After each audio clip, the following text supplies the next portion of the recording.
de ces pays, comment ont-ils pris leurs décisions?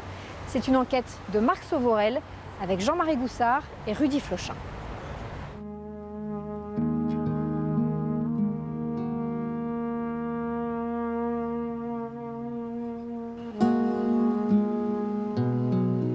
Loin du littoral scintillant de la capitale algérienne. C'est au bout d'une route poussiéreuse que se cache depuis quelques heures le nouveau joyau de l'équipe nationale, dans le camp retranché de Sidi Moussa.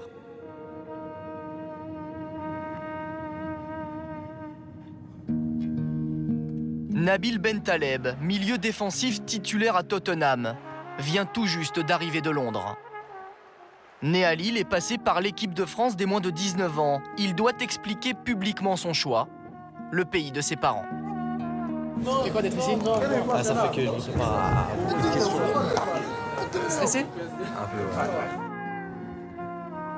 Pourquoi avez-vous choisi l'Algérie plutôt que la France? Ce choix a été entre guillemets facile parce que j'étais décidé à l'avance, mais c'est juste qu'il fallait retarder l'échéance et on m'a dit de garder le silence et ne pas parler. Donc quand j'ai demandé aux personnes de mon entourage et à mon coach, tout le monde m'a répondu m'a dit de faire le choix du cœur. Et mon cœur penchait plus pour l'Algérie, tout simplement. L'entraîneur de l'équipe nationale espoir français, Willy Sagnol, a déclaré récemment que l'habilitation nationale française. Qu'est-ce que vous pensez de cette déclaration? J'en ai pas grand-chose à faire, pour être honnête avec vous. Je m'occupe de l'équipe nationale d'Algérie et la France, je la laisse derrière moi.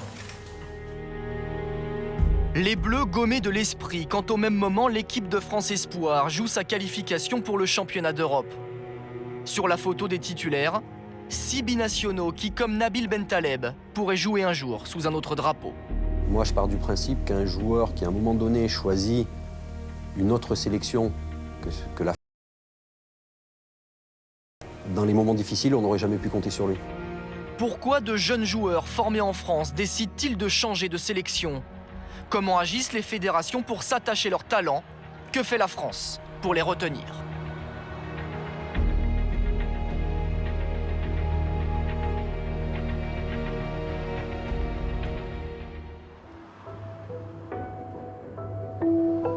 C'est une rencontre d'ordinaire tenue secrète.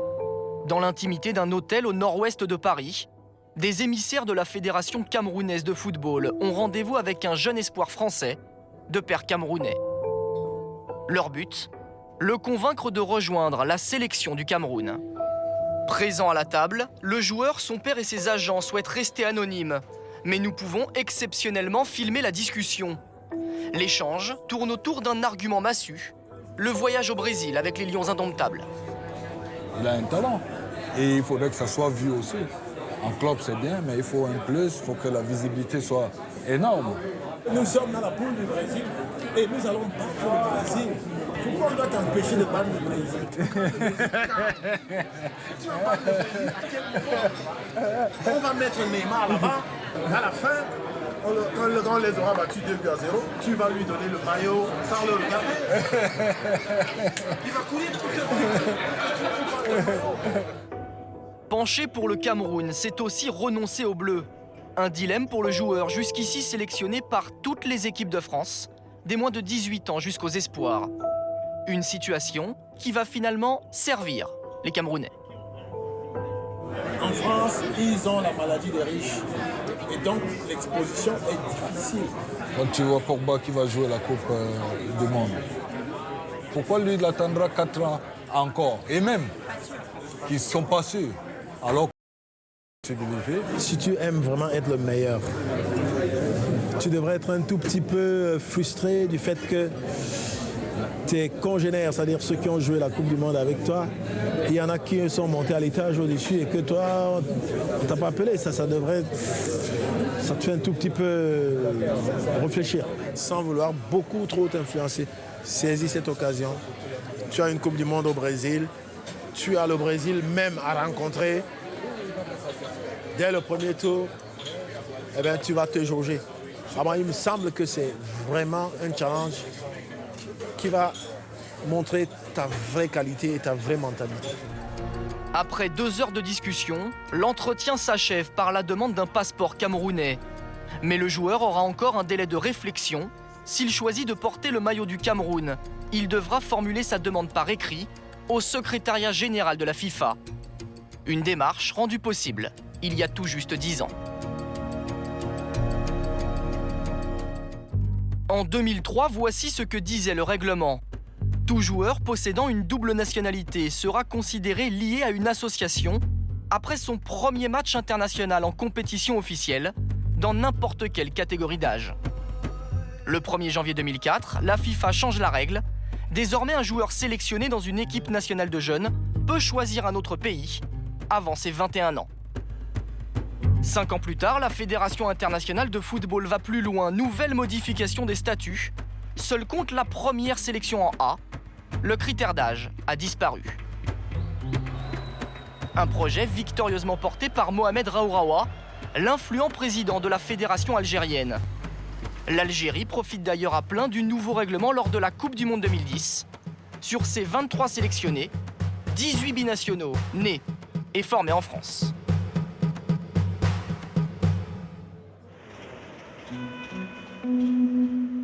Comment la Fédération française vit-elle cette situation ? Officiellement, le sujet des binationaux ne lui pose aucun problème. L'important pour nous, si vous voulez, c'est de continuer à entretenir un réservoir de joueurs français qui joueront un jour pour la sélection nationale française. Parce que c'est notre métier, c'est notre objectif, c'est notre devoir. Et puis quelque part, on est aussi évalué là-dessus. On a une génération qui a été championne du monde des moins de 20 ans. On verra s'il y en a beaucoup qui nous quittent dans quelques temps. Si à un moment donné, celui qui n'est pas retenu en équipe de France nous quitte et qu'il a la chance de faire une Coupe du Monde, de faire une CAN et ainsi de suite, moi je pense que c'est bien pour lui. À partir du moment où nos sélections restent meilleures et que les bons joueurs restent avec la sélection française, c'est le principal.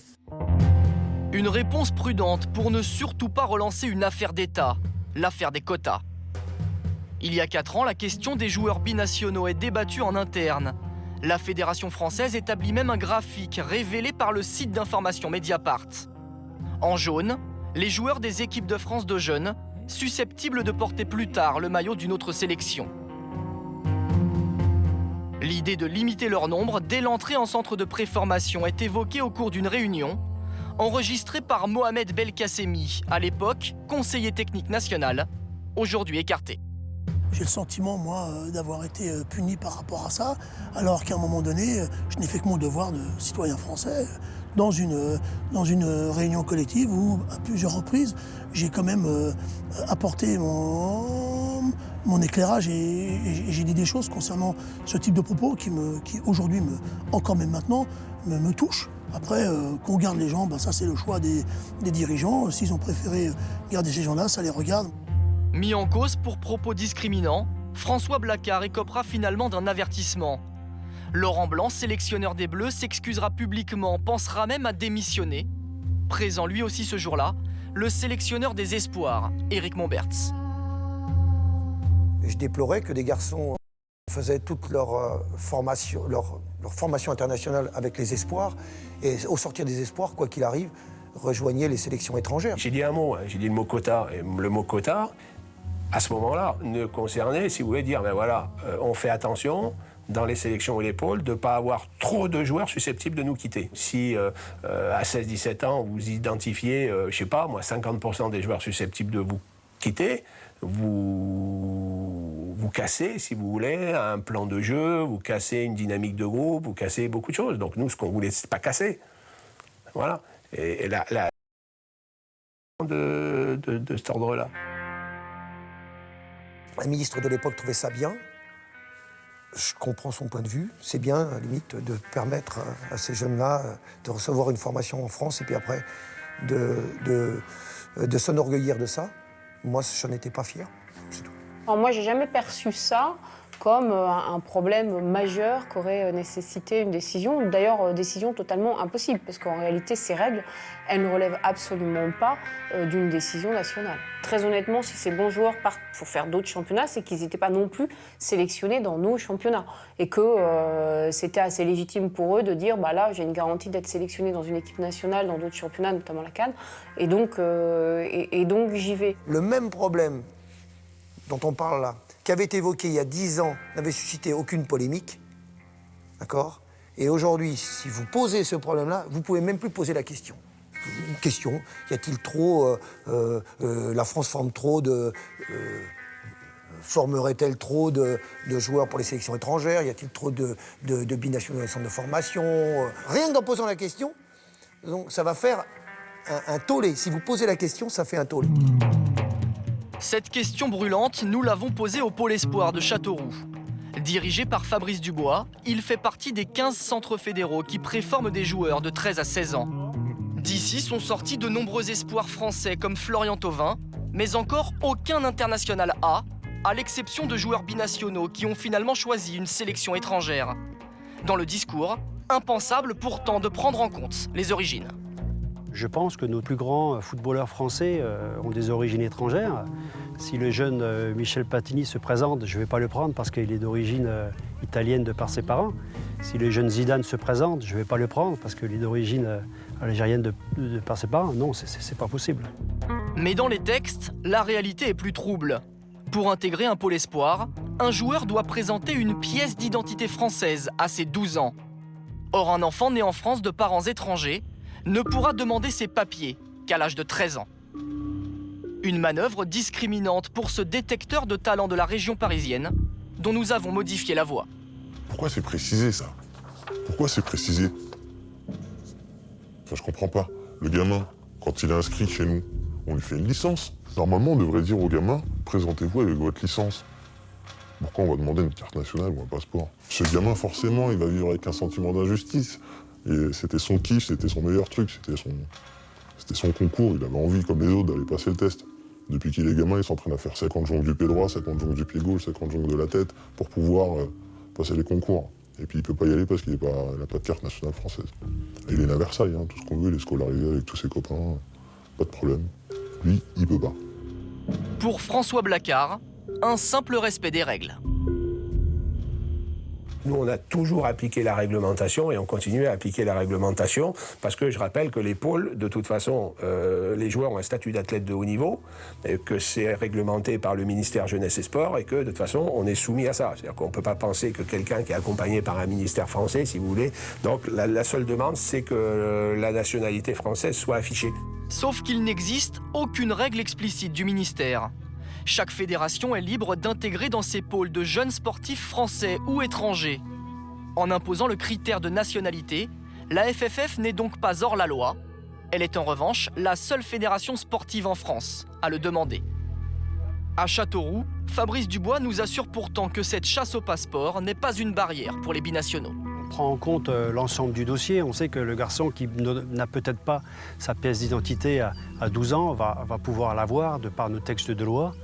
Va pouvoir l'avoir parce que les parents, parce qu'il est peut-être né sur le territoire, peut-être que les parents ont eux également déjà leur pièce d'identité, peut-être le grand frère également, ce qui fait qu'on sait sur les dossiers le garçon qui va accéder à cette nationalité française rapidement. Qu'en est-il dans les centres de formation des clubs? La nationalité n'est plus un critère d'entrée, mais le rapport à la France a encore son importance. Au Havre, un programme éducatif intègre aujourd'hui des cours sur les valeurs de la République. Les éducateurs discutent aussi avec les sélectionneurs des équipes de France de jeunes pour évaluer la motivation à porter le maillot bleu. Ils ont des entretiens lorsqu'ils sont en sélection avec leurs jeunes et on se fait un retour en parallèle de dire tiens, on l'a senti avec telle motivation, nous on l'a senti avec telle motivation. Maintenant, un jeune entre ce motivation de jouer, de défendre le maillot. Voilà. Mais entre ce qu'un jeune veut bien dire à 15-16 ans et là où il va aller plus tard, ce qui joue énormément, c'est aussi l'environnement et le milieu culturel du jeune. Toute la difficulté, c'est que j'ai aucun jeune qui pourrait manifester aujourd'hui le sentiment de dire moi, l'équipe de France, aujourd'hui, je m'en tape. Non, vous ne l'avez pas concrètement. Ces talents qui se détournent du maillot bleu, l'entraîneur du Havre, Éric Momberts, les a connus jusqu'en 2012 avec les Espoirs. On avait un vrai regard sur eux, quoi. Mais ils n'étaient pas sensibles à ce discours-là. Ça n'a jamais. Là, sur ces dernières années, par exemple, avec presque tous les Maghrébins, ça n'a pas marché. Brahimi, parti. Feghouli, parti. Belhanda, parti. El Khaoutari, parti. On n'a pas gardé un. On n'en a pas gardé un. Pourquoi est-ce que des jeunes nés en France, qui ont obtenu beaucoup, je dirais, soit dans les centres de préformation, dans les centres de formation, dans les sélections nationales, à un moment donné, ne se sentent pas totalement français jusqu'au bout et vont dire, tiens, je vais changer par intérêt. Bon, ça, je ne peux pas répondre. Peut-être aussi qu'en amont, il y a ce travail au niveau des valeurs traditionnelles n'est peut-être pas bien fait. Un problème avec les valeurs, est-ce la raison de la fuite des talents? Younes Belhanda a-t-il choisi le Maroc en 2010 parce qu'il ne se sentait pas français? À Kiev, où il joue désormais, le joueur nous reçoit. Derrière son choix de porter le maillot marocain, une forme de rancœur pour cette France qui n'a cru en lui que trop tard. Et j'ai joué en pro, j'étais l'un des seuls de ma génération à jouer tous les matchs titulaires en pro. Et ils ne me prenaient pas, donc ça je l'ai ressenti comme un rejet. De ne pas être pris depuis l'âge de 14 ans en équipe de France. Puis à un moment donné, ça va. Vous avez fait quand même une apparition. J'ai fait une apparition, c'était le tournoi de Toulon. C'était les refoulés de l'équipe A, des espoirs. Je dis merci, c'est gentil. Le Maroc m'avait proposé les A et voilà, je suis parti. Si à un moment donné, l'équipe de France m'avait appelé ou m'avait dit peut-être que j'aurais choisi peut-être aussi l'équipe de France, je sais pas. International A, le passeport le plus simple pour changer de statut. Faut-il voir dans les choix impatients de Belhanda, Bentaleb ou Brahimi un plan de carrière? Dans la même situation il y a 10 ans, Marouane Chamakh le reconnaît aujourd'hui. Moi, dans ma tête, c'était clair, c'était le Maroc. Mais après, voilà, je voulais savoir si je voulais pas faire plus de classes en équipe de France pour évoluer aussi dans le côté sportif. Je voulais faire mes classes en moins de 20, puis peut-être les espoirs et peut-être après rejoindre l'équipe du Maroc.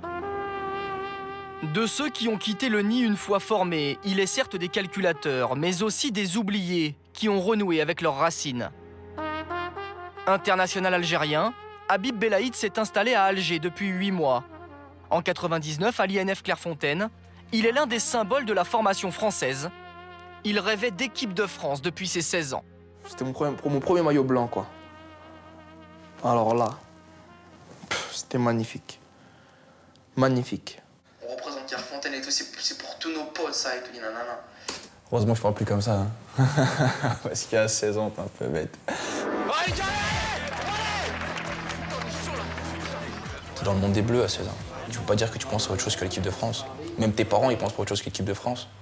Parce que tes parents, quand ils te ramènent, c'est pareil aussi. Tes parents, ils ont des grands yeux devant le centre et tout ça, tu vois. Après, en grandissant, c'est différent. Ce que nos parents ont vécu quand ils sont arrivés, c'est des choses que tu sais, qu'on t'explique, qu'on te dit et qui te rentrent dans la tête.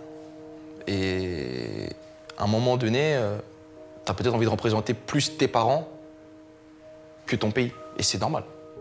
Que vaut face à cela la force attractive de l'équipe de France? Avant d'opter pour le pays de sa mère, Habib Belaïd a grandi dans l'ombre de bleu, champion du monde et populaire. L'épisode de Naïsna a depuis balayé le mythe. Et pendant que j'étais à l'INF, ils ont gagné un titre champion d'Europe.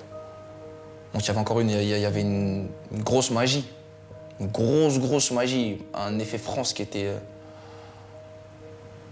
extraordinaire, quoi. L'effet France a disparu, bien sûr. Encore pire après ce qui s'est passé en 2010, où les gens sont complètement détachés de l'équipe nationale. Je pense que le joueur a besoin de sentir cet amour aussi. Parce qu'il vient jouer pour son pays, mais si son pays ne l'aime pas, c'est compliqué. Combien d'espoirs du football français joueront demain pour un autre pays? Paul-Georges Ntep et Samuel Umtiti feront-ils un jour une Coupe du Monde pour le Cameroun? Yaya Sanogo rejoindra-t-il la Côte d'Ivoire? Levin Kurzawa la Pologne? Ou Mbaye Niang le Sénégal? La France cherchera-t-elle à les retenir? Aujourd'hui, elle reste sûre d'elle et intransigeante. On a besoin de joueurs qui ont envie de porter le maillot bleu, qui rêvent de porter le maillot bleu et qui sont excités de porter le maillot bleu. C'est ça qui fait à la fin de grandes équipes. Et ce sont ces grandes équipes qui peuvent faire rêver les gens. Quelqu'un d'indécis qui ne sait pas si c'est pour la France ou un autre pays, il fera rêver personne. À la rigueur, les joueurs qui changent d'association, je dis presque bon débarras. Le paradoxe, c'est qu'à l'avenir, la France ira peut-être, elle aussi, cueillir une jeune pousse dans le jardin du voisin. Les ondes de la chaîne 1, votre match, vous gagnez 2-0. Un Ben Taleb d'une autre nationalité à qui elle fera un passeport pour les Bleus, comme elle souhaitait le faire en 2006, avec l'Argentin Gonzalo Higuaín.